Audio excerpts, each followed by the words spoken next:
Former Unified World Welterweight Champion Keith one-time Thurman may masakit na real talk kay Jarwon Boots Ennis. Kamakailan sa isang panayam kay Keith Thurman sa Cigar Talk Podcast, malinaw na binasura niya ang hype kay Jarwon Boots Ennis sa Super Welterweight Division o 154 pounds. Ayon kay Thurman, wala pa raw talagang special na nagagawa si Ennis sa 154 pound division para tawaging boogeyman. Binanggit niya ang kamakailang first round knockout ni Ennis laban kay Yuisma Lima. Ani Thurman, hindi sapat na ebidensya yon dahil hindi naman daw elite o proven nakalaban si Yuisma Lima sa 154 pound division. Para kay Thurman, kailangan pa daw ng mas malalaking panalo laban sa top names para mapatunayan ni Ennis na siya talaga ang boogeyman o pinakamapanganib sa super welterweight division. Isa sa mga punan ni Thurman, mas husing pinili daw po ni Ennis ang kanyang kalaban, ang kanyang tune-up fight. Kaya kahit manalo ito ng first round knockout, wala naman nakakabilib doon. Lalo na't wala masyado nakakakilala sa kanyang tinalo na si Yuisma Lima. They're saying this guy's the boogeyman of 154. His name is Jarwon Boots Ennis. That's what everybody's saying, Keith. How's he the boogeyman at 154? He was the boogeyman at 147. Now he moved up. You don't get to be the boogeyman. Do some woogie and boogieing. Beat some people up. Who you beating up? You picked your own comeback fight. You picked your own tune-up. You got a first-round knockout. You didn't do nothing special. We don't know who that dude was. Sa kabilang banda, natanong din si Thurman kung bakit hindi nga daw natuloy ang kanilang bakbakan ni Errol "The Truth" Spence. Isang laban na inabangan ng maraming boxing fans subalit hindi natuloy.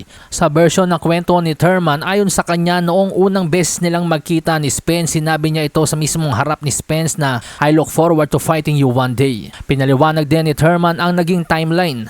Sinabi niyang matutuloy sana ang laban nila ni Errol Spence noon kung hindi lamang siya natalo ni Manny Pacquiao. Pero hindi pa nga daw po doon nagtapos ang istorya. Maghaharap na dapat si Manny Pacquiao at Errol Spence, dalawang champion.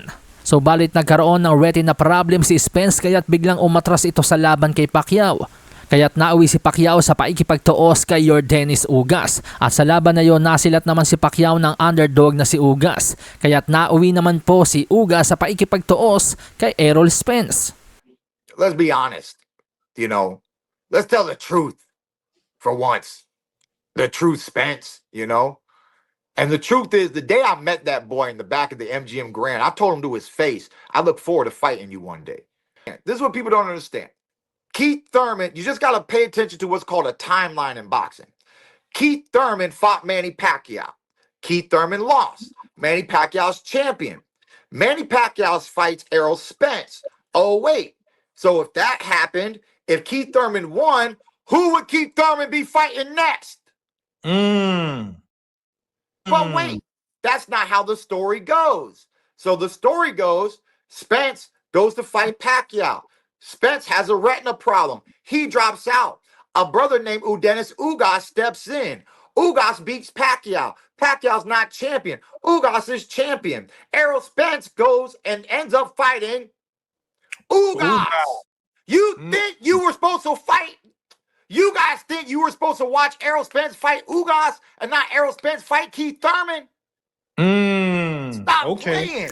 Pero agad namang nabuking ang kasinungalingan ni Thurman nang sumagot si Spence sa kanyang social media. Naglabas si Spence ng resibo kung saan inamin ni Thurman na hindi pa siya handa na labanan si Spence noon. Well, guess what? Honestly, I'm not ready. Makikita rin sa iba't ibang panayam kay Spence na siya ang habol ng habol kay Thurman noon, kung saan sinabi pa nga po niya na 15-0 pa lang ang kanyang kartada noon ay kino-call out niya na si Thurman. So balit si Keith sometime Thurman daw po ay napakaraming palusot. I've been waiting for a long time. Since I was 15-0, I've been calling this guy out, and he keep making excuse after excuses. I mean, my thoughts been what it's been since I was 15-0 when I said, I'll fight Keith Thurman, anybody in the top 5. Alasahin ang baraha, patunayan mo sa akin ha, sino man